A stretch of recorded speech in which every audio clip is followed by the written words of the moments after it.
Morning. We're in Exodus chapter 14 this morning, and we're going to read verses 10 to 22. As Pharaoh approached, the Israelites looked up, and there were the Egyptians marching after them. They were terrified, and they cried out to the Lord. They said to Moses, "Was it because there were no graves in Egypt that you brought us to the desert to die? What have you done to us by bringing us out of Egypt? Didn't we say to you in Egypt, 'Leave us alone, let us serve the Egyptians'? It would have been better for us to serve the Egyptians than to die in the desert." Moses answered the people, "Do not be afraid. Stand firm, and you will see the deliverance that the Lord will bring you today. The Egyptians you see today, you will never see again. The Lord will fight for you. You need only be still." And then the Lord said to Moses, "Why are you crying out to me? Tell the Israelites to move on. Raise your staff and stretch out your hand over the sea to divide the water so that the Israelites can go through the sea on dry ground. I will harden the hearts of the Egyptians so that they will go in after them, and I will gain glory through Pharaoh and all his army, through his chariots and his horsemen. The Egyptians will know that I am the Lord when I gain glory through Pharaoh, his chariots, and his horsemen." And then the angel of God, who had been traveling in front of Israel's army, withdrew and went behind them. The pillar of cloud also moved from in front and stood behind them, coming between the armies of Egypt and Israel. Throughout the night, the cloud brought darkness to the one side and light to the other side, so neither went near the other all night long. And then Moses stretched out his hand over the sea. And all that night the Lord drove the sea back with a strong east wind and turned it into dry land. The waters were divided, and the Israelites went through the sea on dry ground, with a wall of water on their right and on their left.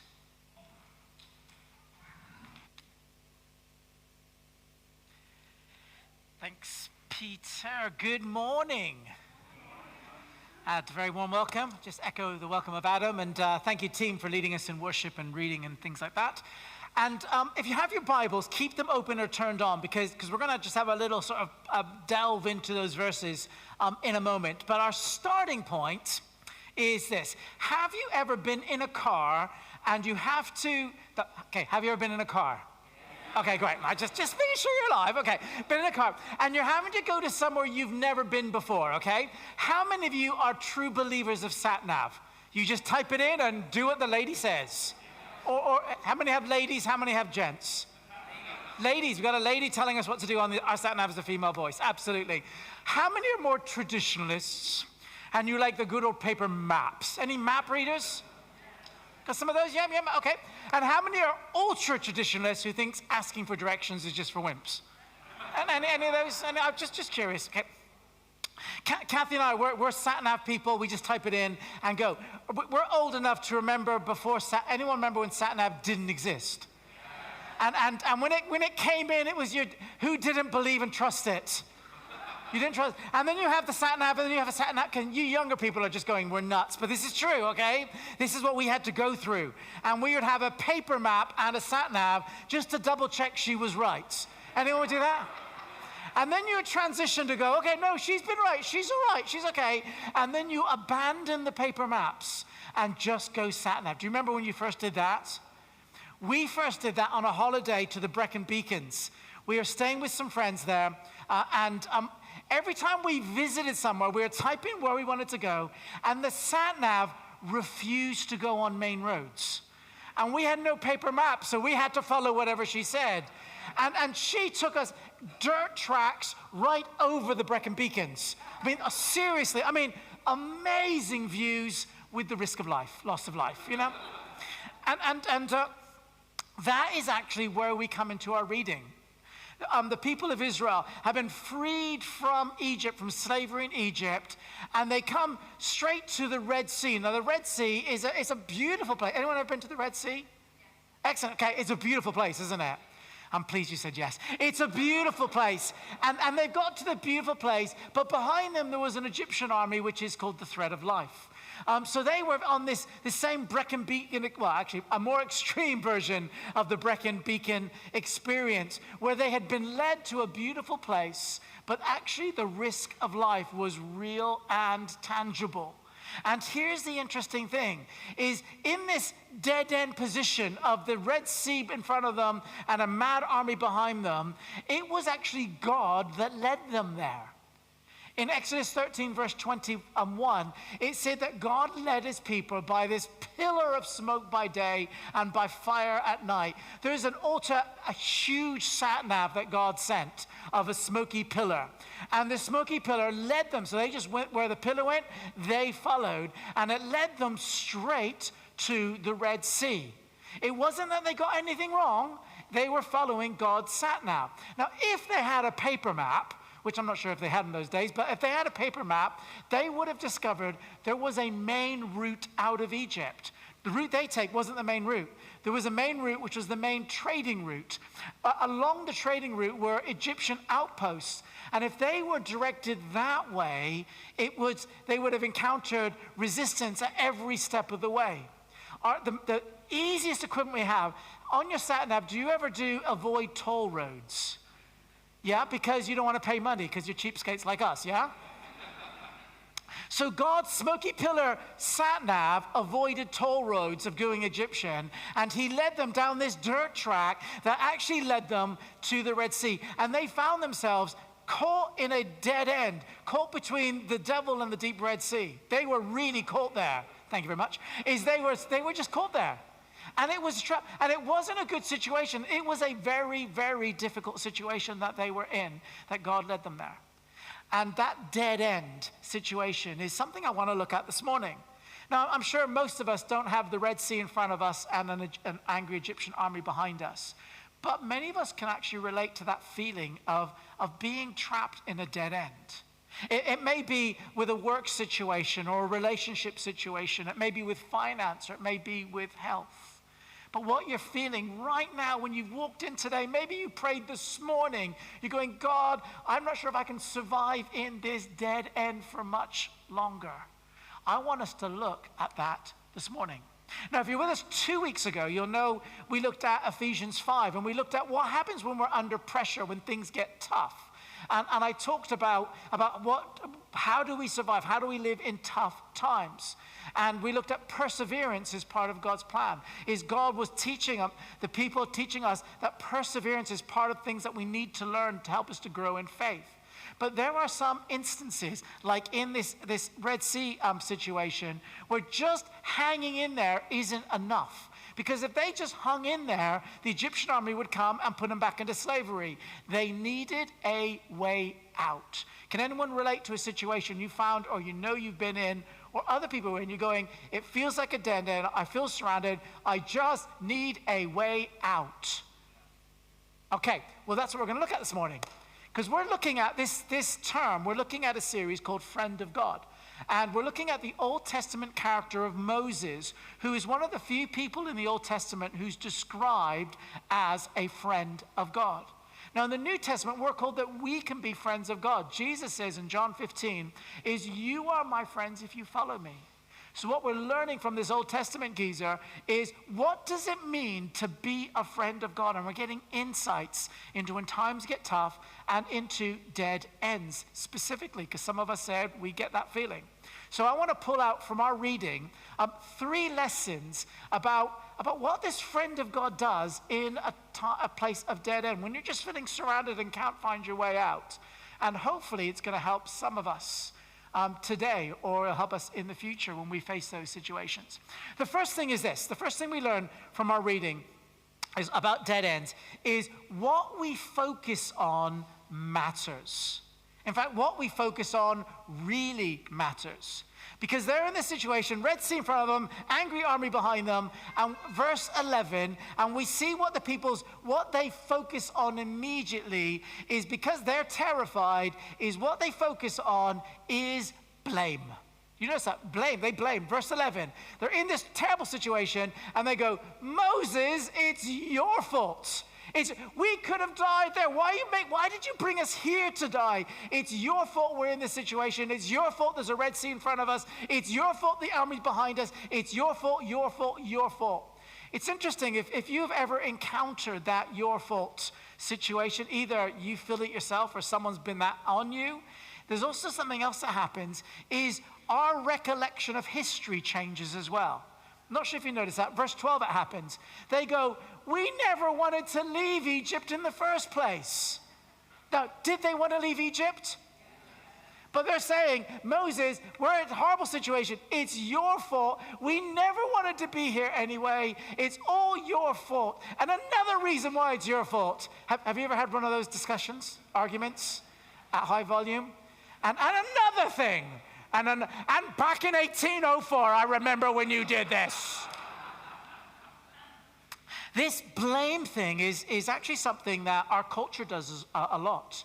We are in a very much blame culture. The trains are late. Whose fault is that? NHS waiting lists go longer. Whose fault is that? Potholes in the road. It's clearly the government's fault, isn't it? And the government, who do they blame? The previous government. We want to, it must be someone's fault. So let's find it, let's point, let's sort of bring a lot of reasons and tell them. And I want to say, when you fall into this blame focus, when you focus on all this negative bias, if you're last week, Kate was talking about that negative bias. If we go straight to the negative, what that tends to do is it doesn't bring resolution and solutions. Blame brings rows and division. And you know that. Let me just prove it, okay? In ye oldie days, before sat-nav and you had maps, and you got lost. Anyone ever got lost? And when you got lost, tell me, was the discussion in the car loving and warm and welcoming? Or was it a little blamish? And tell me, did the blamish ever get you unlost? No. No, it didn't. All it did is put you in silence for the next 3 hours, didn't it? I think I just revealed something. Anyway. The thing is, when we start blaming other people, when we start blame game, what that doesn't help us get out. What it does is it deepens and entrenches us into unhappy places, into bitterness, into fault, into anger, into rouse. It's not a good focus. There's another blame focus that's not actually in our reading, but it's something that I've encountered a lot, and I want to just flag it up here. Because some of us, we don't blame other people. What we do is we blame ourselves. So many people I bump into who say, when something goes wrong, oh, it's me. I'm always getting things wrong. Yes, I messed up. I must have done something. I'm sorry. And okay, part of that may be culture. I understand that, because in England, have you ever bumped into someone and then apologized when they bumped into you? Have you ever done that? That's really strange. It's weird, isn't it? It's strange. But I've encountered people who just, I'm sorry is almost their leading line. They always think it's their fault, and they're beating themselves up. Now, part of that, I mean, it's good for self-reflection to realize, if it was you messed up, then do say sorry. But actually, sometimes it's not your fault. But we've got this negative bias ingrained into our focus. It's our languages. It's the story we repeatedly tell, because maybe it was a story that was told over us when we were young. Or maybe it's a story that was told over when we're older. It's always your fault. It's your fault. It's your fault. And you just get that defense position, that focus position to say, well, it's my fault. I blame me. Now, I want to tell you, when we hit these dead-end situations, we need to be really careful, because what we focus on really matters. If we go down the blame thing of finding who to blame or even blaming ourselves, we're missing a really significant truth that I've already said once in the sermon, but I'm going to say it again. Did you notice, how did they get to that dead end? It wasn't because they did anything wrong, was it? They followed God. It was a blooming great pillar of smoke they followed. It wasn't they're going, oh, the smoke's there, we're going to go this way. It wasn't. They followed it, and they got to this dead-end situation with, oh, there's the Red Sea in front of us, we can't get through there. And they turned around. We read in Ex14 verse 4, it's actually God hardened Pharaoh's heart and sent the enemy after them. It was even God who cut off their escape route. So who was to blame for them being in this dead-end point? God. Isn't that interesting? So when we get into a dead-end position, before we focus on blaming on everyone else, and before we focus on blaming my fault, it's good to do what Moses did. Because what we focus on really matters. Is what he focused is the one to blame or the one who's overall and is God. It's God. Focus on God, which is what Moses did. Verse 13. He said, guys, God is still God. God is still one who delivers us. He is the one who can defeat our enemy. He is the one who can sort stories out. He's the one who has a bigger plan. What we focus on really matters. It's interesting, if you go back to Exodus 5, when everything went wrong, when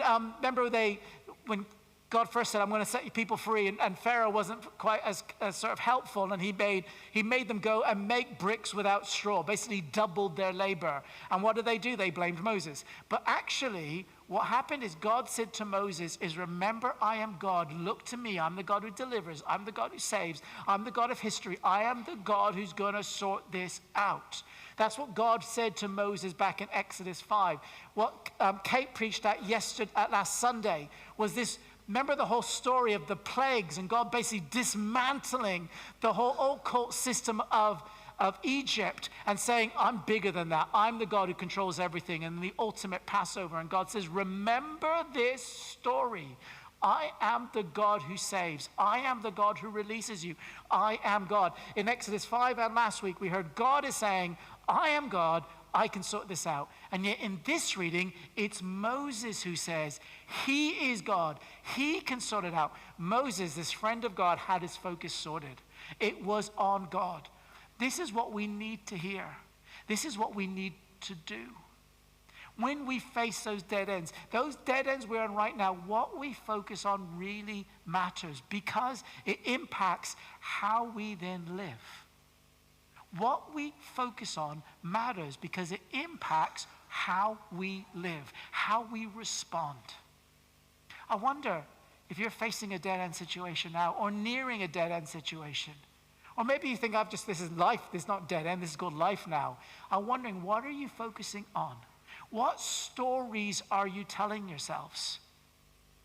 Last Sunday, Kate landed on that whole point of saying, what are our stories? Some of us, we need to stop telling us the negative blame stories and start putting on the God is God. God is the one who saves. God is the one who redeems. God is the one who changes things. And putting in the God stories back into our lives, lifting our eyes and focusing on the one who is control overall. Because that is the first lesson what we need to grab hold of. We need to incorporate into our lives of the way to get out of dead end. It's also a way of how we deal when situations just get tough. So it may not be a dead end, it may just be a tough season. And it's actually what you focus on really matters. Focus on God and get your eyes on him. I want to encourage you, what stories are you telling? Even if you're not in a dead end, what stories are you telling each other, telling yourself? Because those are the stories when you hit a dead end that are going to be the loudest to you. If it's a God is a faithful deliverer, a powerful God who loves you, then those are the verses those are the words and truths you're going to be hearing when things get tough. The second lesson is a really interesting one because it's prompted or provoked by a really, really powerful verse that doesn't exist. Okay, I'm going to point. If you have your Bibles, please look them up because this is I'm going to point out a verse that doesn't exist, and you're going to go, "Oh yeah, it does say that." Okay, you ready? You ready for me to point out a verse that it doesn't say? That's going to be powerful to you. Are you confused? Okay, but you understand. I want to point out a verse that doesn't exist. That's going to be very powerful. You ready? The scene. Red Sea before them, angry army behind them, they feel dead end. The people go, it's your fault. They start blaming. Moses goes, no, it's God, trust in God. Verse 14, trust in God. Verse 15, God goes, stop crying out and tell them to move. Okay? You agree with those verses?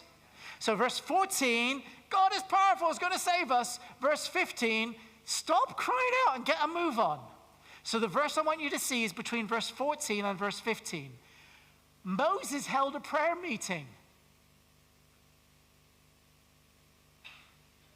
Didn't he? Verse 14, God can deliver. Verse 15, stop crying out and get on with it. What happened in between those two? God held a prayer meeting. Sorry, they held a prayer meeting. Is that fair? You can disagree if you want. You'd be wrong, but you can disagree. Because he's declaring God will save, and God's going, stop talking and start moving. Now, okay, I'm not saying prayer is bad. Please hear me. I'm not saying prayer is bad. But I want you to hear this lesson we get from this non-verse in the middle, probably more verse 15 we get it from, is that faith is an action. Faith is an action. Do you know sometimes we go, I just want to pray for it, not because we want to pray, it's because we don't want to do it. Sometimes we have more prayer, not because we lack faith, is we just don't want to do it. Notice what God says. God says, stop crying out, stop praying, and start to move in. Prayer is important. I'll talk about that in a second. He said, stop praying and start moving. And what do you do? Verse 16 says, raise up your staff and stretch out your hand, and that sea will be parted. Verse 21, he said, stretch out your hand and the sea will be parted. Now, God did not need Moses to stretch out his hand to part the sea. God's not going, I just need one little element. What's that element? I'm powerless unless Moses stretches out his hand. No, that wasn't the case. What God was saying is, Moses, you need to not just gab about it and say trust and trust. You need to step out in faith and stretch out your hand, and then you will see me move. Sometimes we use prayer as an excuse not to do what God has called us to do. It's for when he stretched out.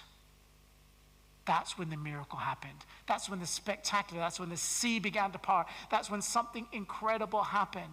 This is not saying that Moses had to earn God's miracle. If you are in a dead-end situation, this is not where you need to earn it. What God is saying is stretch and make space for me to move. If you were with us last term, you'll know we did the whole term on a series called Stretch, which is about stretching to make space for more of God. Some of that is in our prayer. Some of we do need to stretch in our prayer. We need to go beyond just our small prayers and pray bigger prayers. But actually, we need to stretch in the way that we live, in the way that we act, in the way that we serve, in the way that we give, in the way that we retreat, in the way that we do different things. We need to make more space for God. Because it's when Moses, actually, his faith took action. When it moved, when he did something, that is what opened up the way for God to do something. Please hear me. I'm not saying don't pray. But what I'm saying is, are you stretching in what God says? If you are in a dead-end situation right now, I wonder, is there somewhere where you can stretch to make room for God? I don't want to be insensitive here, because sometimes our dead ends are just really, really hard. But if we're like that, and we're going, God, I'm waiting for you to move something, waiting for you to move. What God's saying is just open up, come on, stretch, give a bit of space for me, and you'll see. So often our wiring is the wrong way around. We go, well, if I had time, then I would do that. If I had money, then I would do that. If I have. And God says, no, make space for me, and then you'll see me.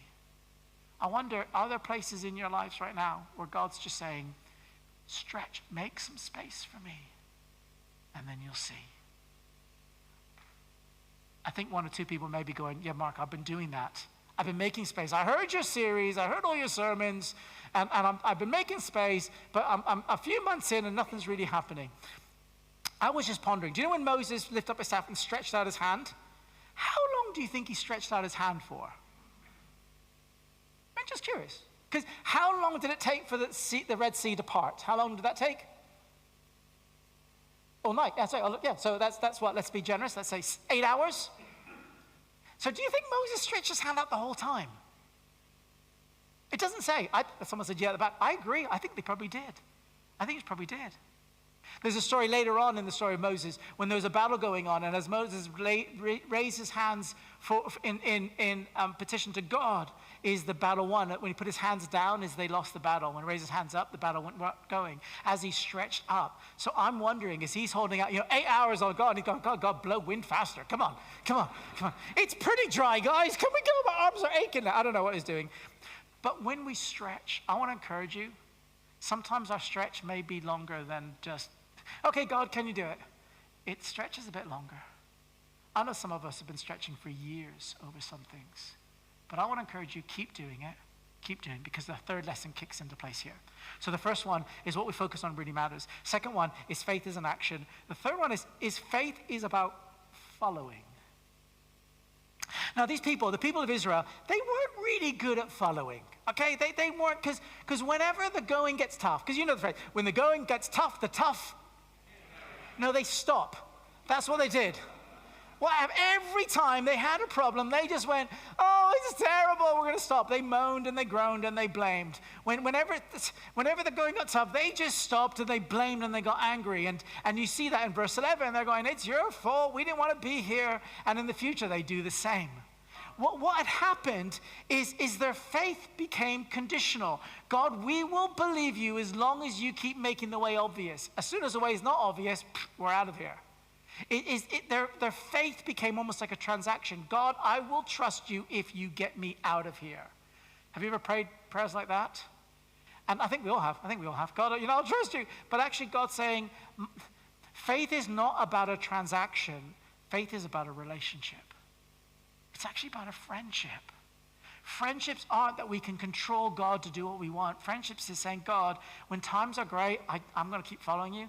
God, when times are tough, I'm going to keep following you because I know you are trustworthy. I know that you are God. I know that you don't just deliver during the tough seasons, you deliver during the good seasons as well. God, I know that you can take on my enemies. God, I know that you are with me in good times and bad times because it's based in a relationship, not a transaction. If you are in a dead end, I want to really encourage you. Remember, faith is about a relationship. It's about following God. It's about saying, God, whether the sea parts or it doesn't part, I'm still going to trust you. I'm always challenged by three geezers in the book of Daniel, of Shadrach, Meshach, and Abednego. I know many of you will know the story. But these guys were in a foreign land. They're exiled in a foreign land. And they had the situation where they were told they had to either bow down before this idol, or they would be thrown into a fiery furnace and obviously get burnt up alive. And they said, and the king gave them a final choice. You bow down or you're going to get thrown in. And in chapter 3, verse 17 and 18, they say this incredible response. They said, our God can save us, but even if he doesn't, we're not going to bow down and betray him. Isn't that incredible? Who wished they had faith like that? But actually, why do we just wish? We need faith like that. They're saying, God, there's a Red Sea in front of me. There's an army behind me. God, I know that you can save me, but even if you don't, I still trust you. Now, God did come in with a spectacular miracle with Shadrach, Meshach, and Abednego. They survived the fire. And God did a spectacular miracle in dividing the Red Sea, which is probably the most expensive special effect in the Old Testament there is. It is incredible what God did. How many of us want a spectacular miracle for God to get us out of this stupid dead end? We thought that, we prayed that. In fact, we're going, it's not even on that scale, God. It's a way smaller than the Red Sea. God is way easier. But God is saying, yep, okay. What you focus on is really important. Remember that faith is an action. And remember that faith is about a relationship in following me. That situation that you're facing, that you're in right now, I want to encourage you. What you focus on matters. I want to encourage you is actually, what step do you need to take? What is God saying? Stretch out in that area. Come on, make space for me. What is God saying? You need to drop the conditional stuff and just trust me. Whether I save or not in the way that you want, trust me. For when we are surrounded by challenge, when we are in a dead end and can't find a way out, is we need to lift our eyes and say, God, you are the God who is God. You are God. Jesus, you came and you bled and you died and you rose again. Jesus, you are the one who saves us. We know in the end we are with you. We'd love for you to intervene right now, God. But actually, I am declaring that I know that you won and my hope is in you. I want to encourage you, if you're in a dead-end situation right now, to say, God, I want to lift my eyes. I want to make space for you. And I want to trust you. If that's you, I want to just pray for you right now.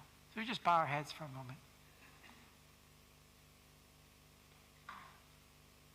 If right now you are feeling that you are in that dead-end situation, You may feel Red Sea Army, whatever it is. You may find it in a relationship, at work. You may find it with your finances, with your health, something different. Jesus, I want to pray by your Spirit right now that you will help us to lift our eyes. Father, we want to declare that you are God, that you are the God who saves. Father, we're not hiding in a prayer meeting. What we're doing is we are declaring the truth that we will live in. But Jesus, will you come? Will you come and work around us? We love a sea parting way out. But Jesus, I want to pray right now that we may get a touch from you, that faith injection from you. And we say, my eyes are on you, God. Because that's the way we fight our battles. When we are surrounded, we lift our eyes up because you are above, you are greater.